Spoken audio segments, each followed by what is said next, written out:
So shall we begin? Okay, so welcome to the first invited presentations. So we have two talks lined up for this session, and the first one is on robust controller synthesis in timed Bookie automata, a symbolic approach. And this is a paper by Damien, Benjamin, Perella, and Ochan. And Benjamin is here with us. So I think we'll first play the video, which will be approximately for half an hour.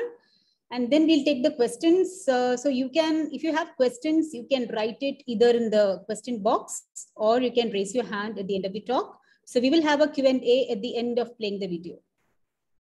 So maybe we should get started with playing the video.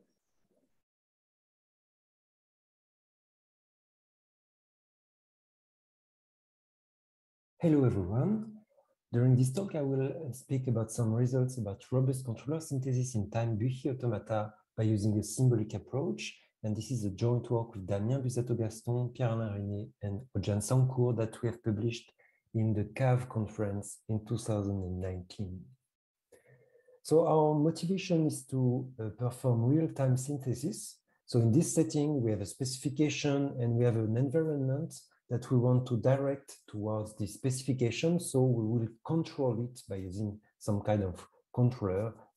And because we have real-time requirements and environment, the controller itself will be a real-time controller.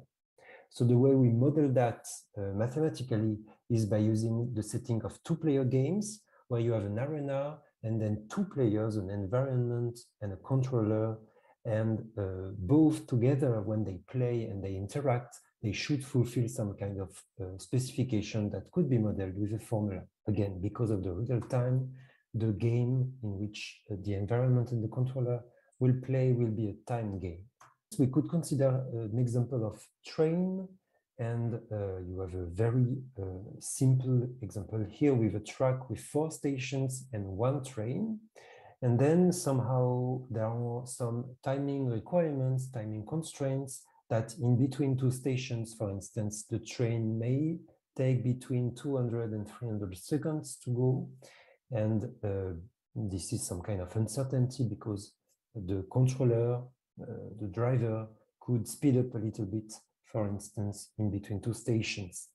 You have that for all the stations. And moreover, in order to obtain some kind of quality of service, the train must make a whole turn in between 900 and 1000 seconds. So which means that the mean time in between 2 stations must be in a given interval. Now, of course, this situation can be modeled with a timed automaton that is equipped with a Bookie objective.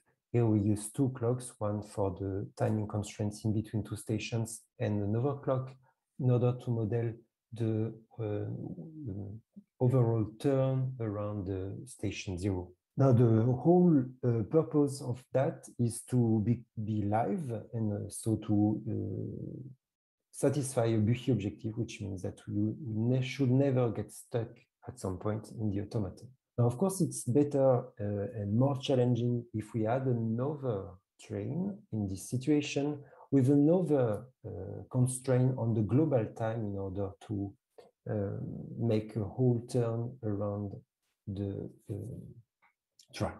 It's not possible because there is a single track for 2 trains to be in the same station. So now, moreover, in the timed automaton that is obtained by making a product of the 2 automata, one for the blue train and one for the red train, you have some kind of constraints.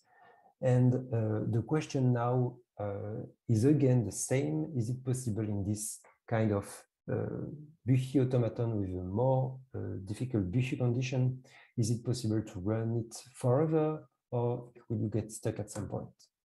So now if you consider this specific example, you can check that you can live forever, moreover, in a robust fashion, meaning that if you have some small uncertainty on the delay that you spend in between 2 stations that you cannot control, then it's still possible to correct these uncertainties in the future so that you will run forever the 2 trains. Of course, if you change a little bit the constraints, for instance, the red constraint, then the red train is not going fast enough. So at some point, after a finite number of turns, the blue train will be stuck and will not be able to fulfill his own constraint. But you could imagine also a situation where the intervals touch each other, and in which case, of course, if they go exactly at the same speed, they could live forever. But then, of course, it's not robust. If the rate train is going a little bit slower than what it should do, then it will get stuck after a finite number of times, so it's not robust. Now, this kind of robustness issues is very important because timed automata are models that are mathematical idealizations where you have infinite precision on the clocks, you have punctuality, you know exactly the time value at any point. And moreover, you can make an infinite number of actions per time unit. You have Zeno behaviors. So it's not because you have a correct model that you will be able to obtain a correct implementation. So there are very famous examples like the Fisher's protocol. Now, the main motivation of this work is to study the robustness in the context of timed automata. So to provide tools to automatically develop robust correct systems. And first way to do that was obtained in 2005 by a kind of parameterized model with a parameter delta, which is the amplitude that you will consider for your implementation uncertainty. And the enlarged model A delta is obtained by taking the original automaton of your system and by modifying every guard by enlarging the guard by minus delta and plus delta.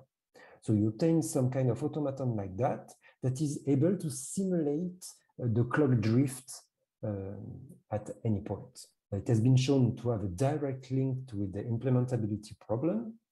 And moreover, this is a parameterized model, which in general in timed automata leads to undecidable problem, but it's a nice one. It means that, as we will see afterwards, that it can be solved with no extra cost with respect to timed automata.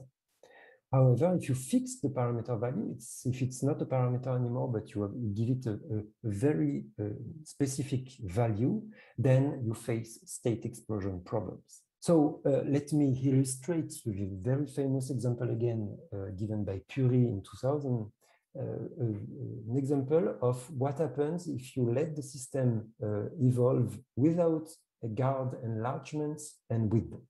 So without, it's on the left.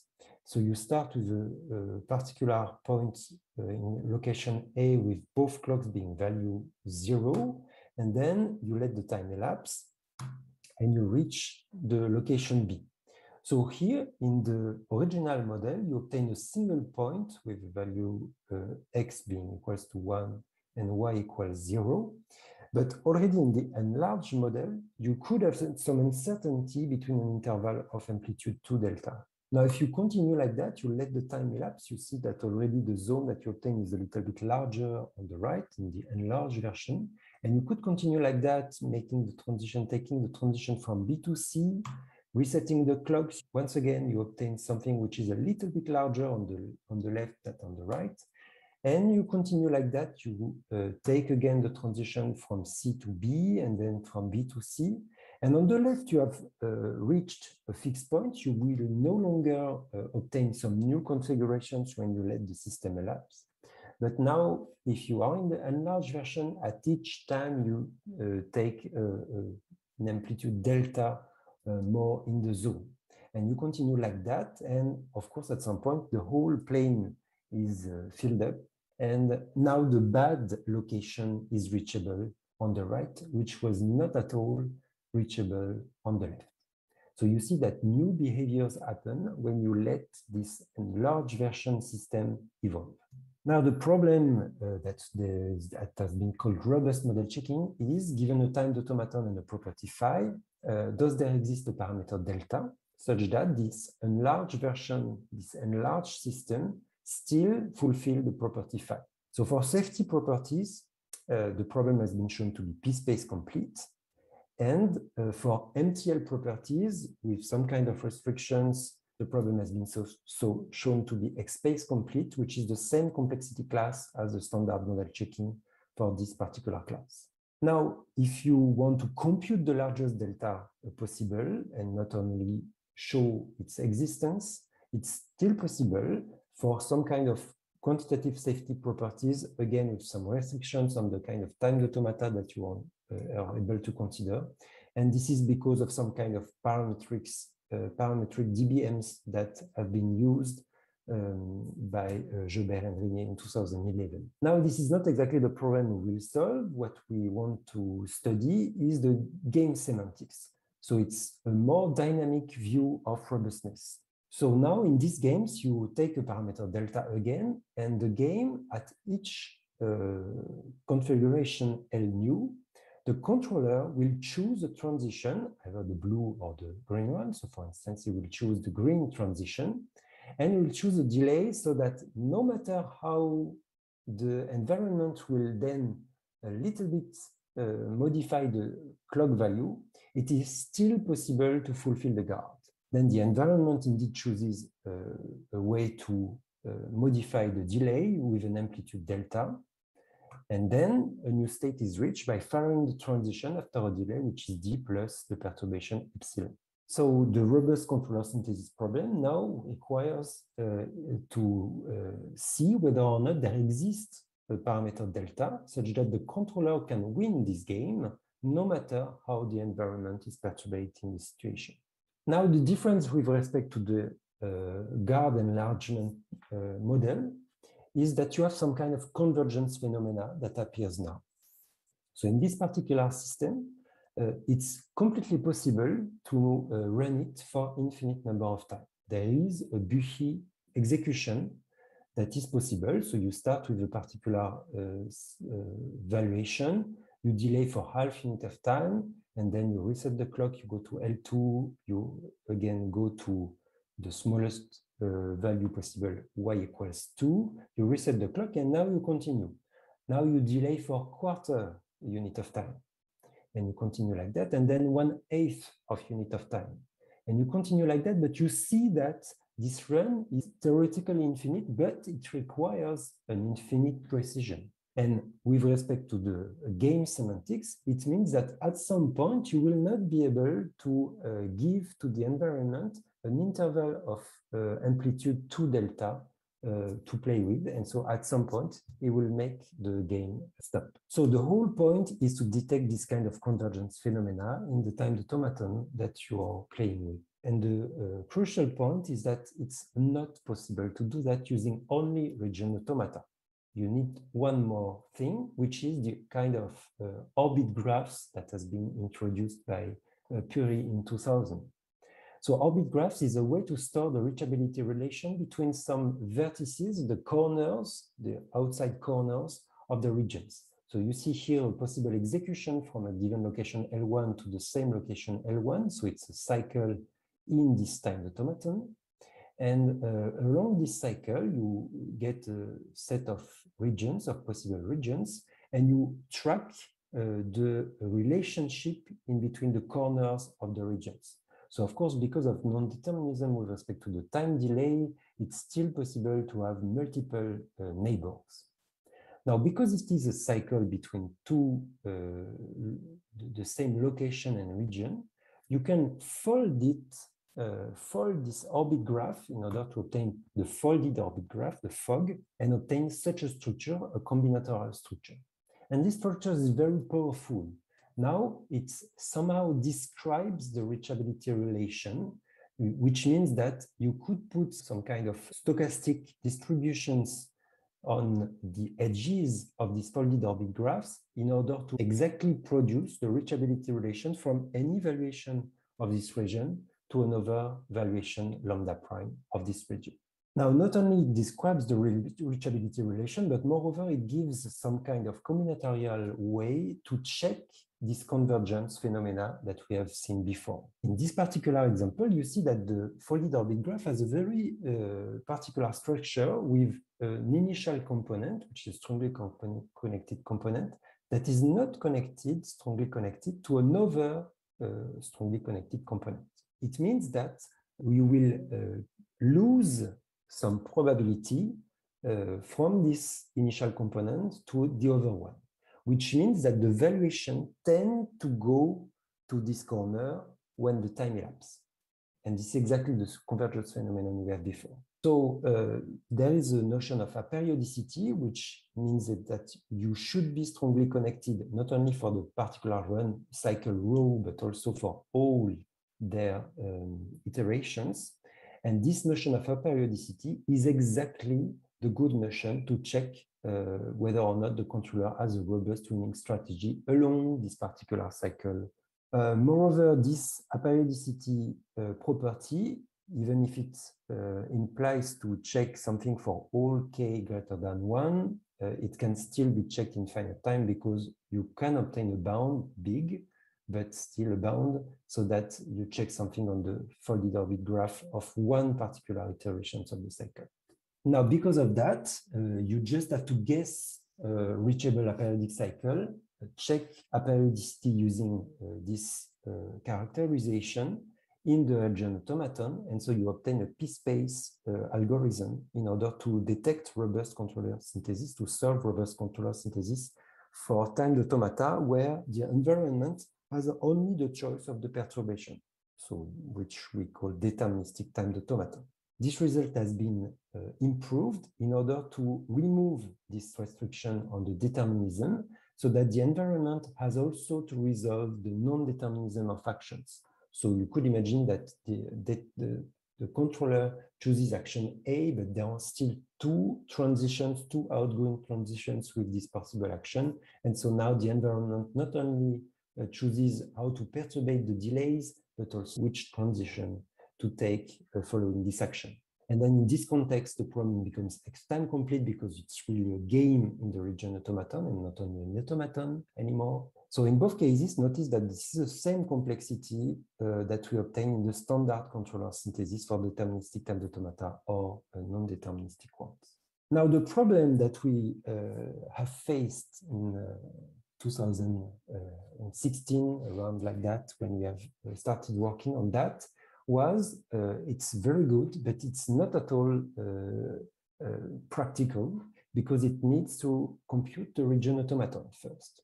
So the problem is how to solve the robustness problem, but without dealing with regions, only with zones represented by such difference bound matrices that I will suppose you know in this talk. Now, with such zones in mind, you can symbolically compute the evolution of the system over some kind of path.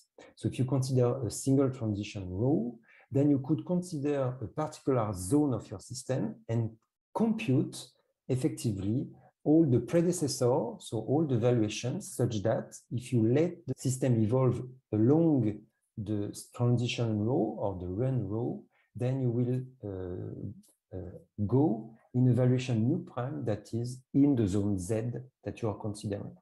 So if you take, for instance, this particular transition with a guard, a reset, and the output zone, which is Z, then how to compute this predecessor along row, then you unreset the clock, then you check the guard, you make an intersection with a guard, and then you let the time elapse in the other direction. And so you obtain this zone, which is the predecessor of this one. Of course, this is completely possible to make more than one single transition, because then you could compose two such relations. Now, the challenge is to lift the robust controller synthesis problem for zones and not only regions is first to know how to check iterability of a loop symbolically and not using regions as have been used before, to explore the zone graph, to stop the exploration of these zone graphs, possibly prematurely, and then to see whether or not it works in practice. So before answering these questions, I want to remove the time for a minute and recall how to check the Buchi acceptance on a finite automaton without time. So of course, you all know that finding a path that goes through winning vertices infinitely often is exactly equivalent to finding a winning lasso around one of the targets. And to do that, you first do a breadth-first search from the initial location L0, and you find all the reachable targets LF, and then you make another breadth-first search for each such final location LF, and you look for loops around this final location.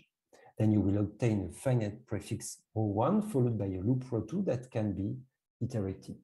Now, in the time setting, the situation is very similar, but now from a given configuration L0 with all the clock values being 0, for instance, you will make a first breadth-first search in order to find all the reachable pair of location, target location, and zone Z.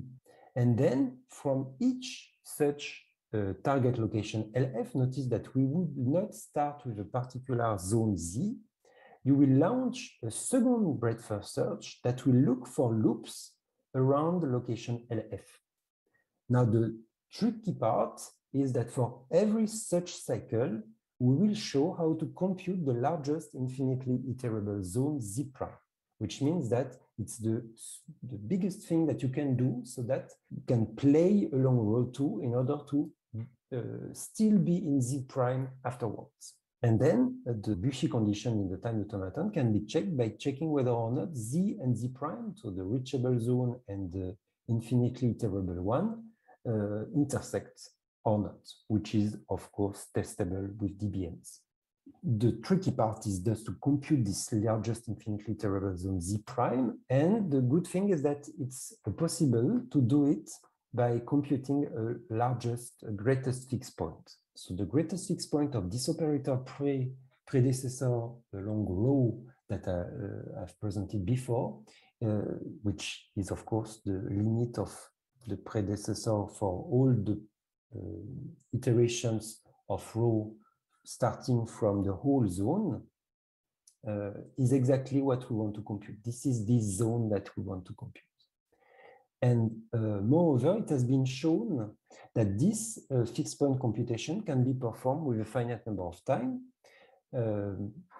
because there is a combinatorial structures hidden behind with some kind of graphs that are able to represent the reachability relations in between valuations. So what we call reachability relation of a path. So you consider a path ρ, a sequence of transition, and you take all the pairs mu prime of valuations so that you can fire the run ρ in between mu and mu prime. So obtain some kind of constraints like that, which are linear equalities, but notice that it's no longer a zone. Some inequalities could involve 3 or even 4 clocks, but they have a very particular shape.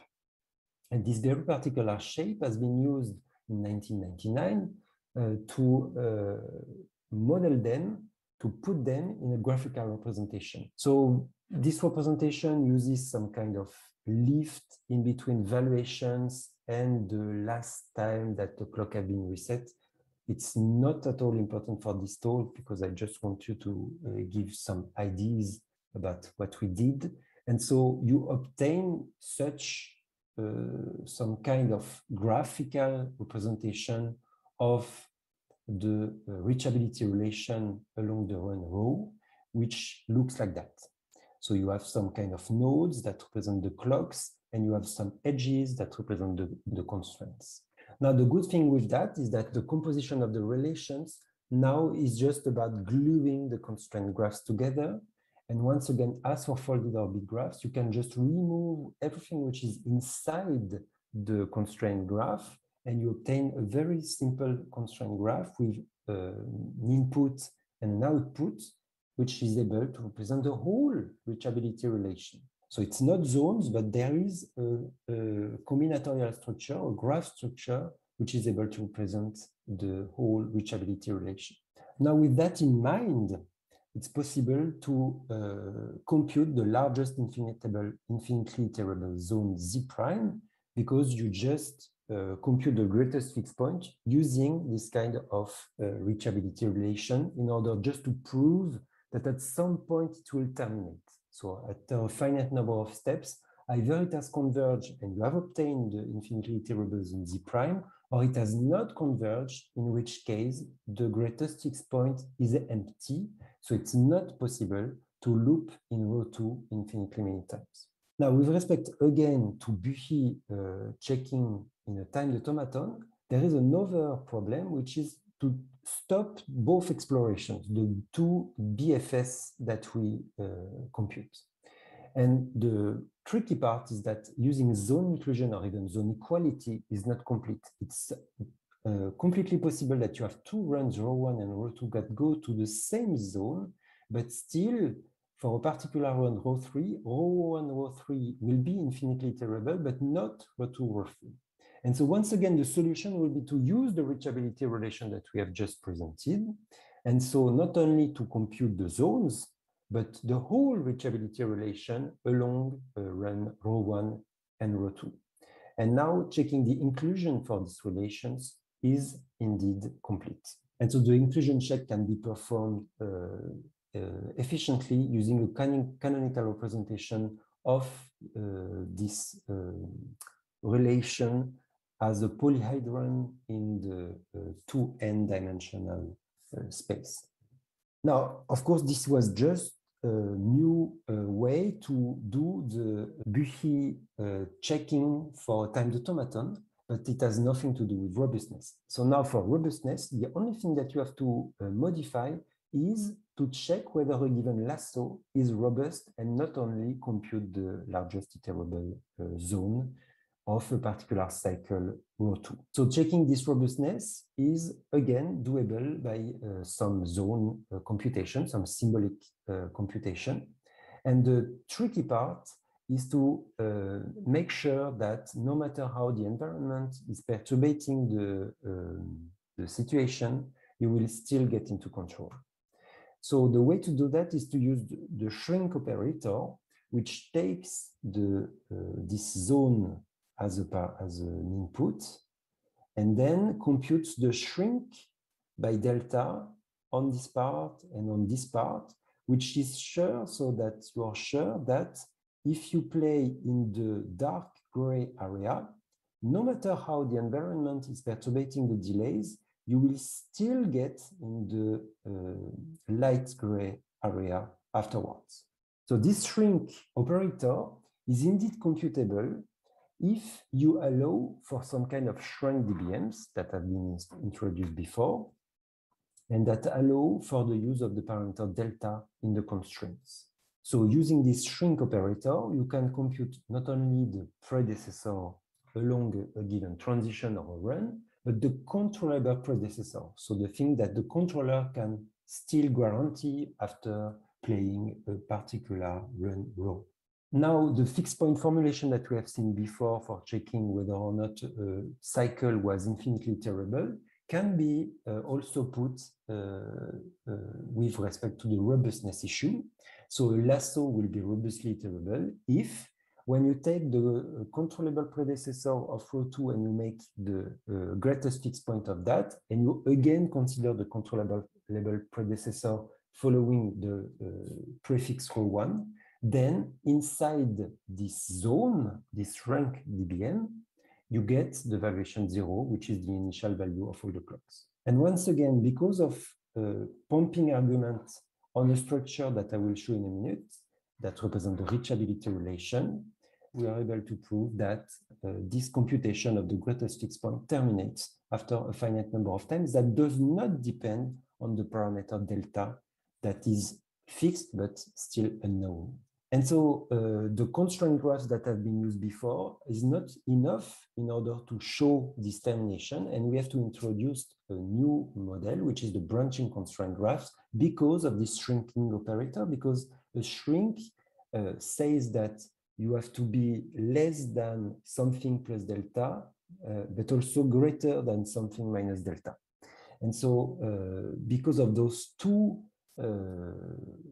constraints that have been that we have to intersect, then somehow you get some branches in the constraint graphs and you obtain some combinatorial structure like that, but still pumping argument between two particular layers of this branching structure allow us for proving this termination of the fixed point computation. Now our results is then to have shown that in a time complexity which is polynomial in the number of clocks and in the length of the lasso, you are able to check the robustness of a particular lasso. And the proof is based on the branching constraint graph that I've shown just before. Not only that, but moreover, this structure is able to give us the largest admissible perturbation of a lasso. So we have a quantitative result also for a particular lasso.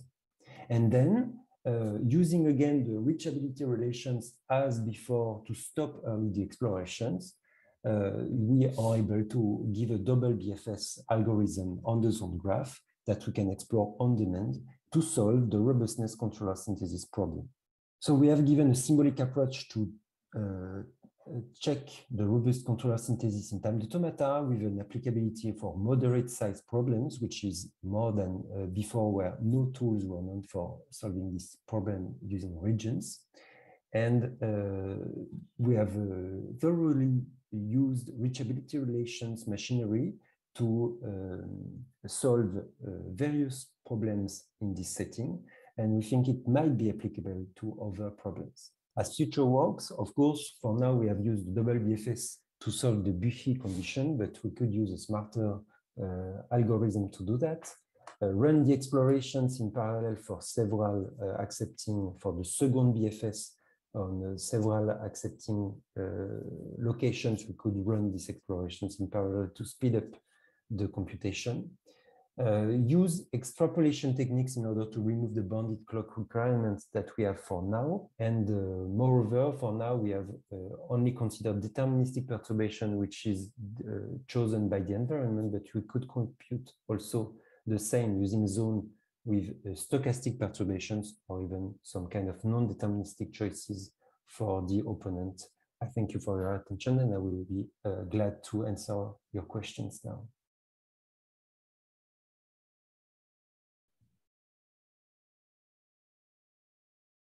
Okay, thank you, Benjamin, for a very interesting talk. I already see a hand raised by Catalin. Please go ahead with your question.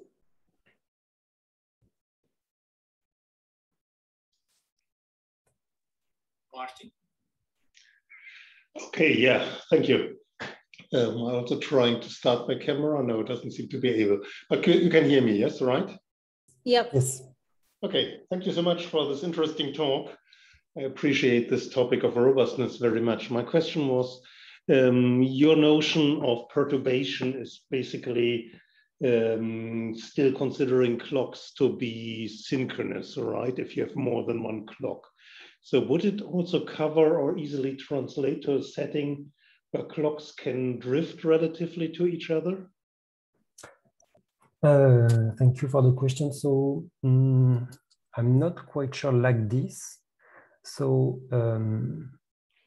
okay, so what is known is that some kind of clock drift can be modeled by the robustness as I have defined it in this talk. But of course, not every kind of clock drift. And so for other more broad problems, I'm not completely sure, because we really rely on the zones and on the predecessor computations and so on. And so once you change that, I'm not completely sure, but it's a good question, yes. Okay, thank you. Okay, do we have something on the Q&A? Yeah, I think that was what was just asked here, right, Martin? Okay, yeah, please go ahead, Catalin. I think I see your raised hand again. Yeah, okay, so I lowered it during Martin's question. So Benjamin, you mentioned that you can compute the largest parameter delta, which corresponds to a lasso path. What would be the complexity of computing that, and what's the difficult part to generalize that to a whole timed automaton? Thank you. So, so to compute this largest delta, what we do.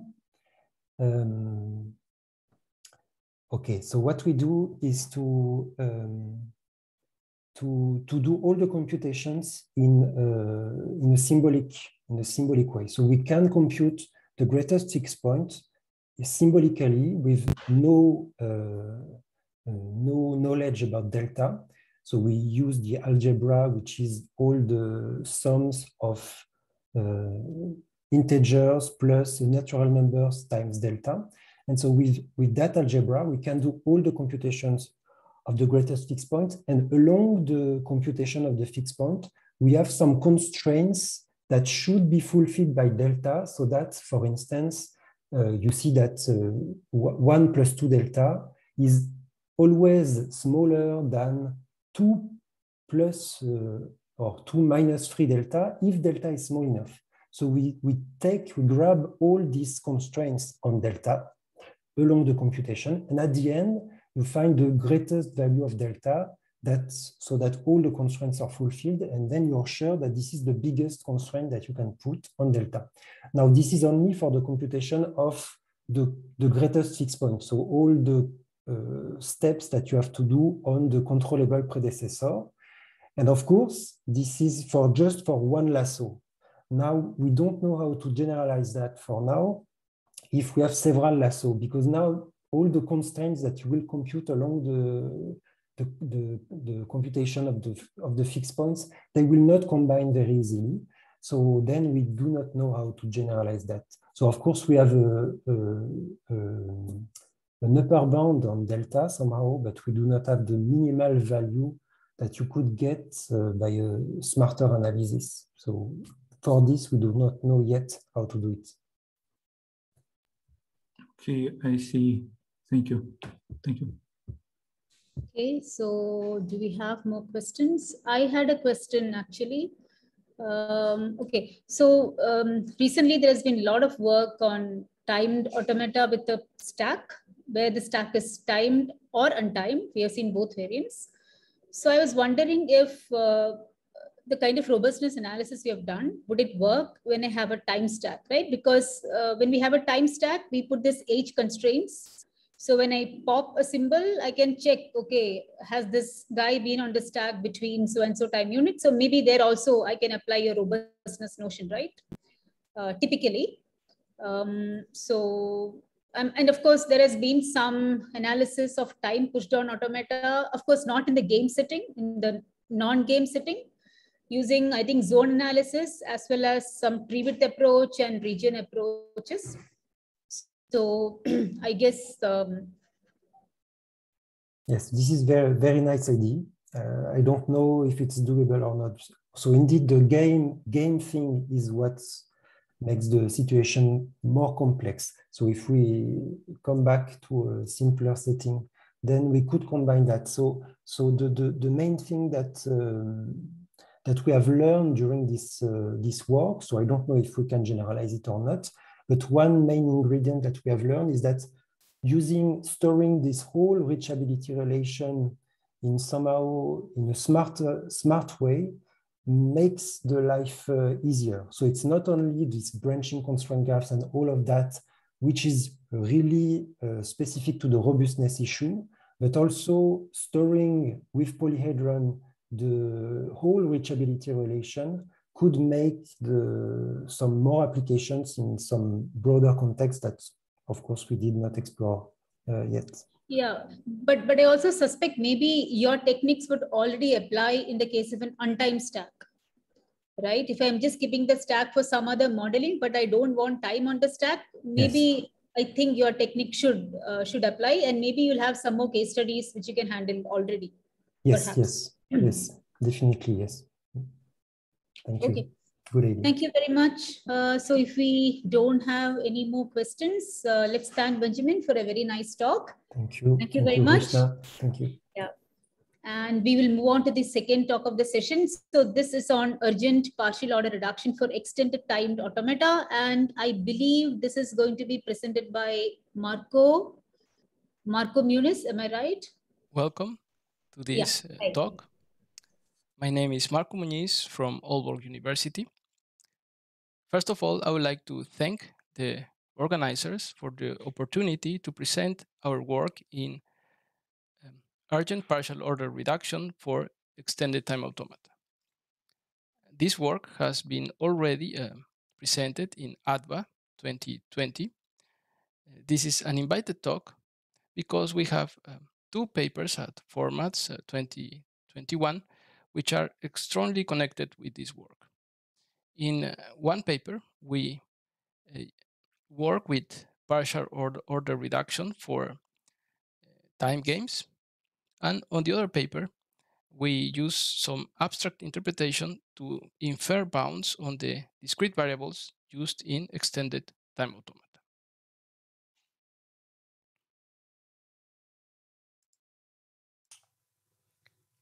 Extended time automata has been widely used for the formal verification of real-time systems, including fire alarm systems, drive-by-wire protocols, mobile sensor networks, among others.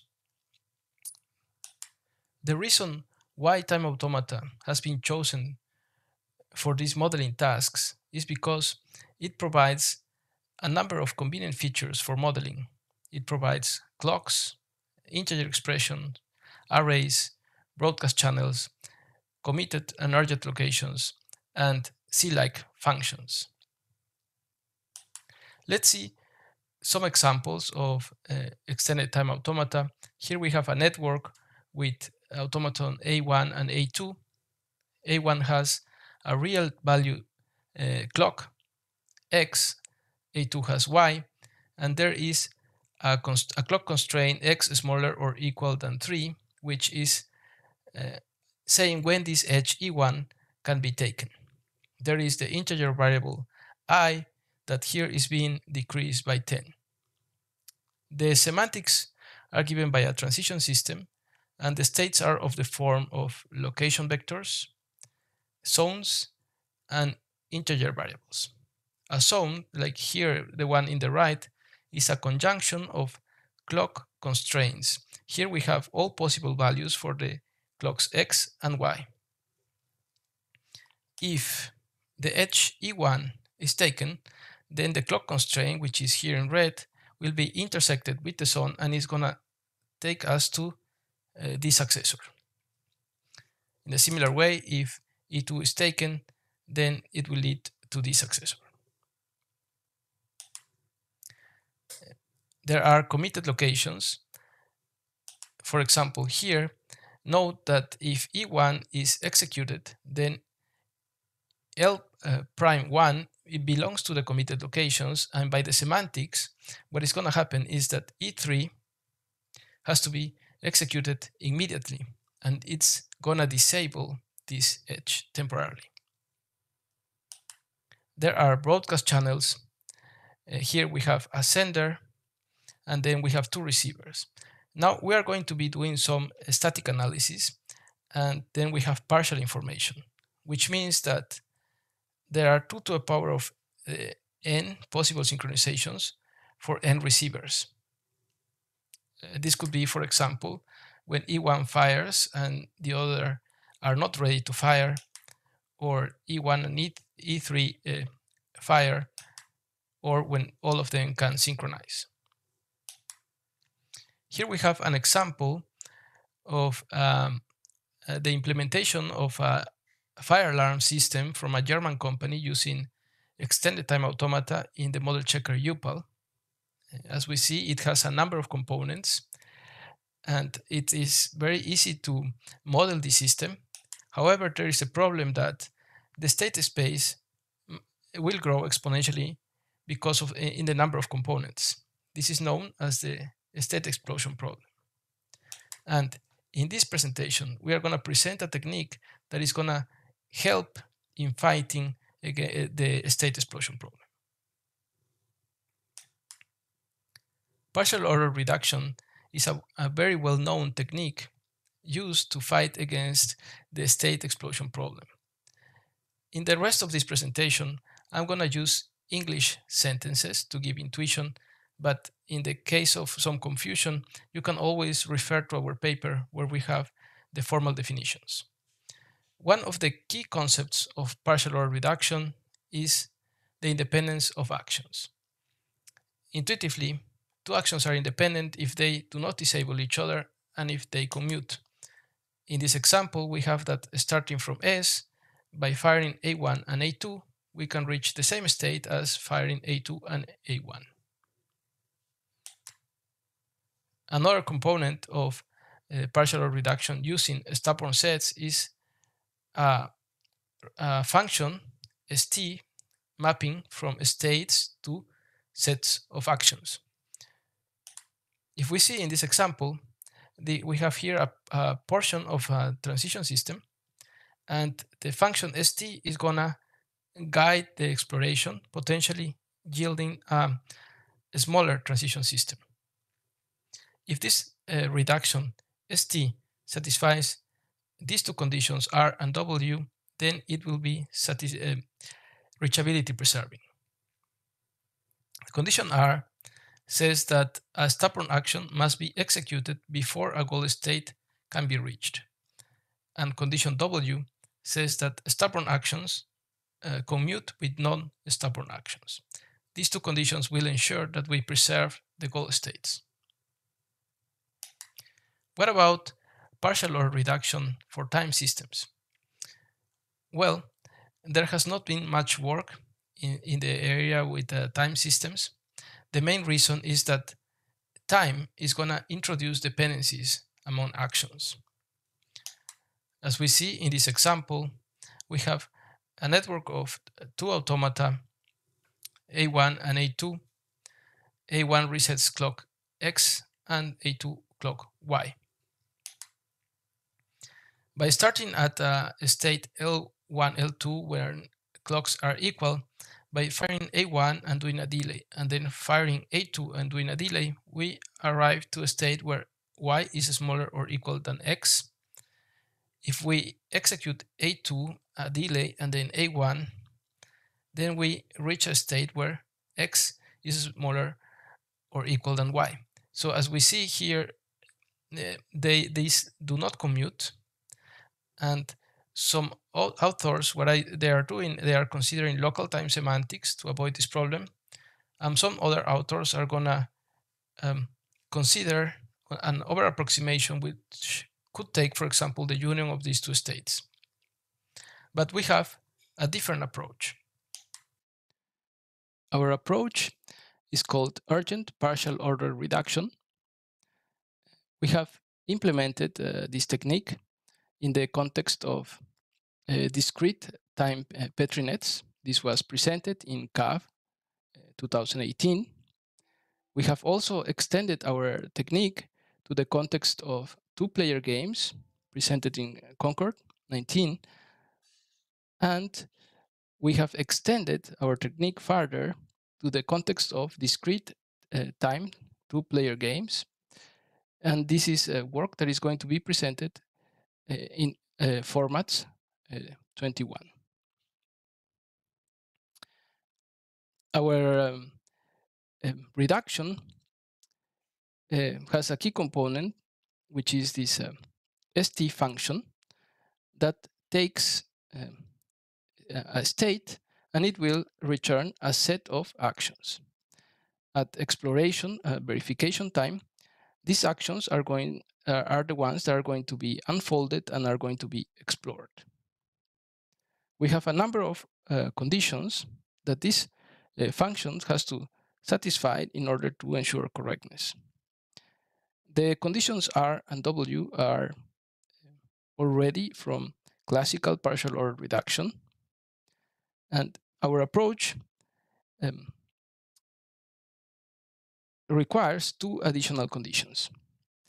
So the first one, the condition set, says that if time can elapse, then there will be no reduction. By doing this, we ensure or we do not have to deal with the complications that time elapsing introduces. The second condition, the condition D, states that stubborn actions must be executed before a state which can delay can be reached. Condition D is ensuring that we preserve the states that can delay, and this is important for correctness. If we see the symbolic semantics of extended time automata as implemented in for example, UPAL, we have that from a state, there could be a delay. So we are using these solid bullets to indicate that there could be a delay. And after the delay, we have a state which cannot delay anymore. And there could be an enabled action that is executed. Then this leads us to a state which can delay. Then there would be a delay. And from this state which cannot delay, and this can be because of an urgent location or some invariant, there could be a number of actions that can execute at this point in time without enabling any delays. So this fragment here is urgent, and here we can do the partial order reduction. So if these actions are independent, it could be the case that we only need to explore, for example, one interleaving. Now, I would like to give some intuition on the extensions that we do for two-player games or two-player games with time. For this, we see that this fragment here, this is urgent, time cannot elapse. So it could be the case that this portion of the system is also corresponding to, for example, player one. And if this is only one player, then we can also do a reduction correctly here by adding some other conditions. But for this, please attend the talk by Frederick on the next days. And in this case, where this fragment is urgent, if these conditions are satisfied, we have the following theorem that states that if a goal state can be reached in the original system, then this goal state can be also reached in the reduced system induced by this function st.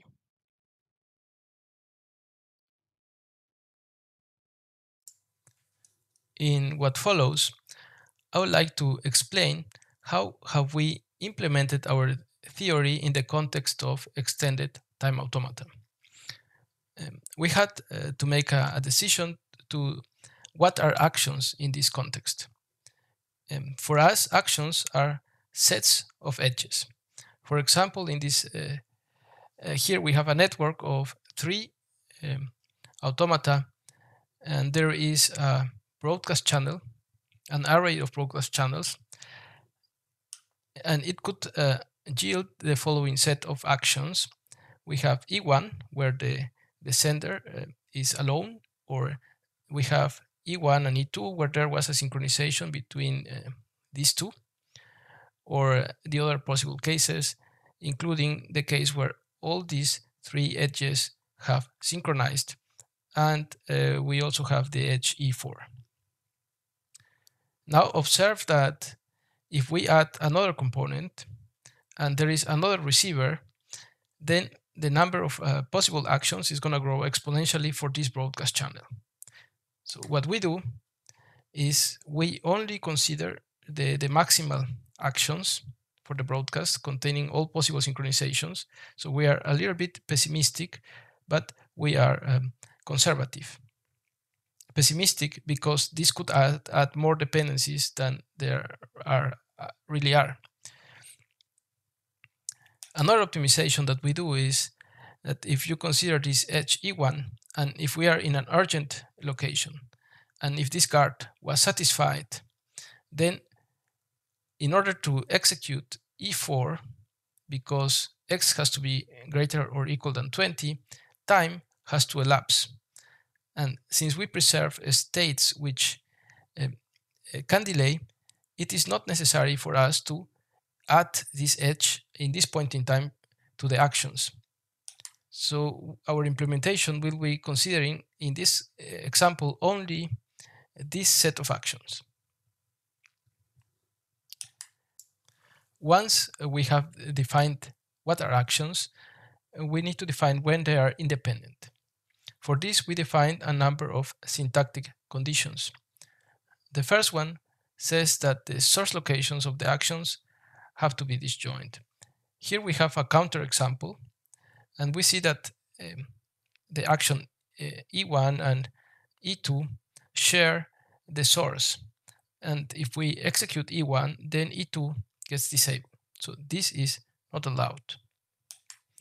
Second condition address committed locations. As we saw, if E1 fires here, then because of the semantics of committed locations, E2 will get disabled. So we have conditions that ensure that this cannot happen. Actions have a number of operations. For example, this one is updating this discrete variable, and this one here is reading the discrete variable I. We have simple check that if actions are reading and writing in the same variables, then we will then consider them as dependent.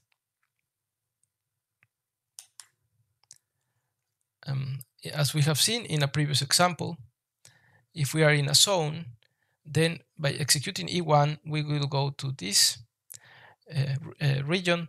If we execute E2, we will go to this region, and this means that they disable each other. So what we do is we have a constraint on the shape of the zone to avoid these cases. Our constraint is first taking the projection of the zone in the clocks involved. So this would be the projection of the zone in the clock X. And then we check that this projection has to be only 1 point. This is not the case, so this is not allowed. However, if we would have some point or a line here, and we take the projection in X, this could be a point. And then this could be our reduction could apply. We have a theorem that if these syntactic conditions are satisfied, then the actions are semantically independent. Now I would like to show how do we compute a reduction ST in the context of extended time automata. For the first condition, set, if time can elapse, there is no reduction. So if time cannot elapse, this is because a location is urgent, committed, or the invariant is stopping the time. Thus, if this is not happening, no location is urgent or committed, or time is not stopping, then time can elapse. And what we do is we will add all enable actions in the stubborn set, and thus there will be no reduction. For the second condition, let's consider this network. Here, let's assume it is urgent. And the reason is because this location is urgent. This invariant is stopping the time. Now, note that as long as these two edges, E1 or E2, are enabled, time cannot elapse. So what we need to do is to add either E1 or E2 to the stubborn set. And with this, we ensure that we will preserve delays which can delay. The next two conditions, which are standard for partial reduction, are, for example, that we preserve goal states. So if this location L1 is a goal state, what we need to do is to add the action E1 to the stubborn set. Finally, for condition W, we have an algorithm that will ensure all conditions. First, what we need to do is we need to compute all reachable actions from AS which are reachable without doing delays.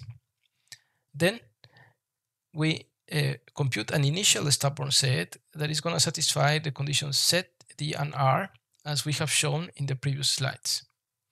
And finally, we need to close this set by doing the following.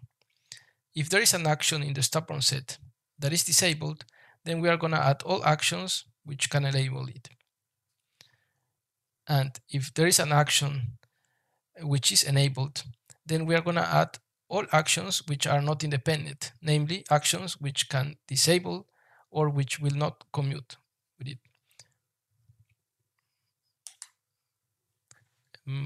By doing this, we have our theorem that if we compute a stubborn set using our algorithm, then our reduction is reachability preserving, namely that we preserve goal states.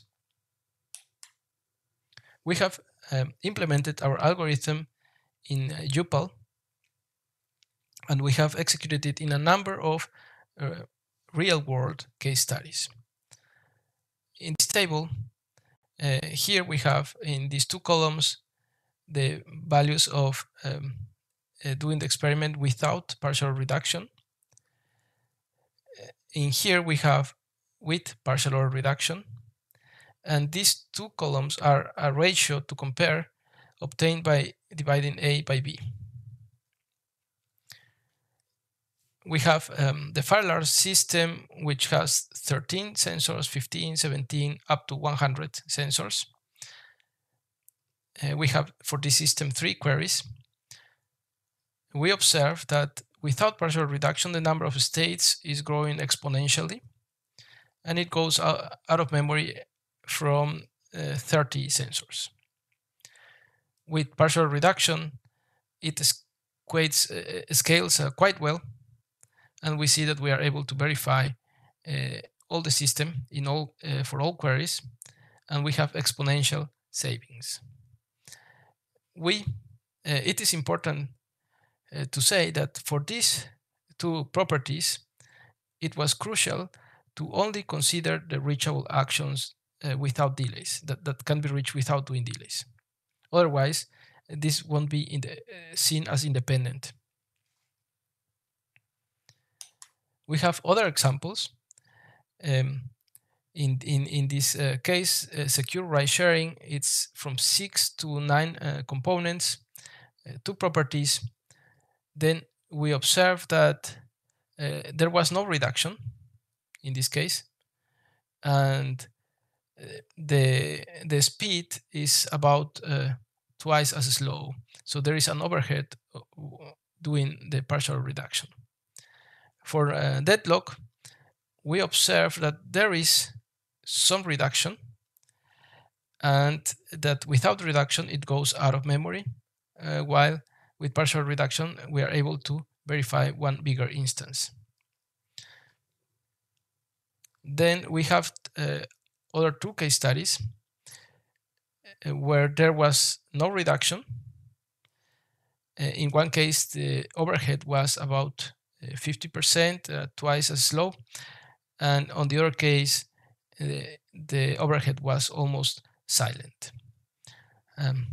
It's also important to note that we know that these case studies have independencies that unfortunately our static analysis was not able to catch. We have presented a partial order reduction technique for systems with continuous time. This reduction is mostly when time is not elapsing. This is usually to urgency or when an invariant is stopping the time. We have an initial implementation in UPAL.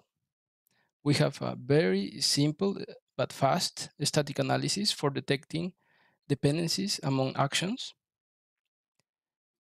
We have very strong constraints on the shapes of the zones.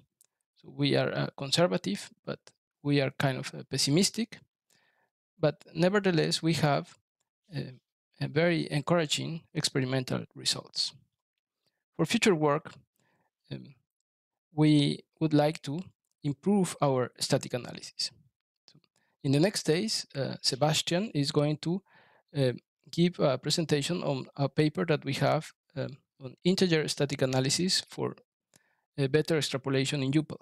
So this static analysis is given location-based bounds for the integer variables. Now we believe we can use these bounds to improve the static analysis for our partial order reduction. We are also working on relaxing the constraints on the zones to allow for more reduction. And we are also working in the context, for example, of hybrid systems, where we can also apply our partial order reduction technique. With this, I've finished this talk, and I thank you for your attention. Thank you very much, Marco, for a very nice talk. I already see one question in the Q&A by Rong. So do you want to unmute yourself and ask your question? I also see Martin has raised his hand. So maybe I'll do one thing. I'll read out the question on the Q&A. You don't know how to do. Okay, fine. I'll read out the question on your behalf. No worries. So the question is this: can you be more specific about how you cut the stubborn actions? Do you randomly choose one path and cut the others? Has the method been implemented already in some version of Upal? Yeah. So can you hear me? Yep. Okay. So yeah, we have a prototype in Upal. It was a lot of work, but it's working. The question is, how do we cut on the stubborn actions? So I'm not sure if I understand this right. So one way we have a smaller stubborn set is that we only do reduction when there is no time. So everything that happens in the future, we do not need to consider. So what you're saying is you do partial order reduction only when there is no time elapse. Yes, when maybe an invariant or an urgent location is stopping the time, and there could be a big interleaving, then it's kind of safe to do the partial reduction. And we only need to consider all the actions that are reachable at that point in time. So with this, we reduce the number of actions that we need to consider. Maybe this was the question. So does it answer your question, Rong? Yes. Can you hear me? Yes, yeah. Thanks.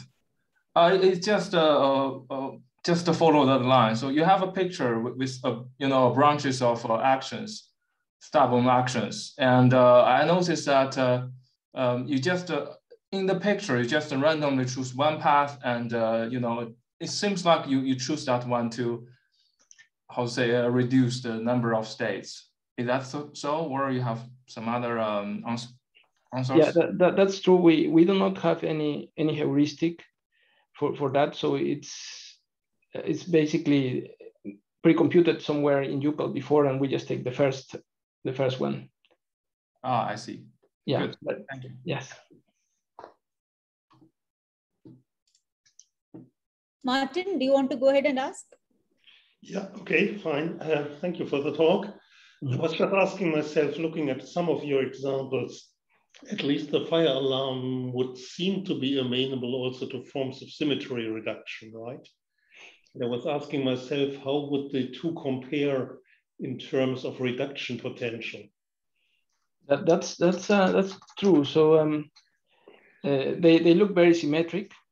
So the only difference with these sensors is that they are in a different time window. So okay, the constants are different. I see. So with this, it doesn't apply directly the symmetry reduction that is in Upal, but maybe some extension would have the same effect. Okay, thank you. Okay, so do we have more questions? I don't think so. Okay, if that is the case, let's thank Marco for a very nice talk. Thank you very much. Thank you for the invitation. And that is the end of this invited session 1. So thank you everyone for the participation.